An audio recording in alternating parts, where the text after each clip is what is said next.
Senapati District Students Association SDSA has cautioned the Committee on Tribal Unity KOTU to bear consequences for disregarding SDSA's appeal to maintain safe and free zone along National Highway Number 2.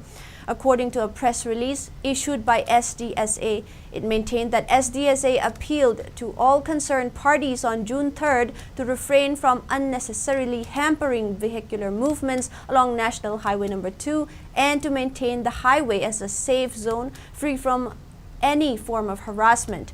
However, KOTU has completely ignored their statement and plea.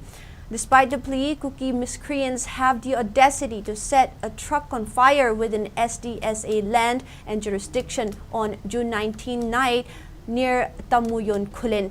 It further condemned this act of arson, which is a direct challenge to SDSA and threat to the community. It further urged the authority concerned to arrest the culprit and give befitting punishments as per the law at the earliest. It also stated that to take immediate and stringent actions to prevent any further escalations. It announced to adopt the second resolution taken during Federal Assembly held at Tairampung, Tumno Pokpi on June 1st. It said that SDSA will not be held responsible for all eventualities that befall the Kuki-Zo community dwelling and living within Senapati.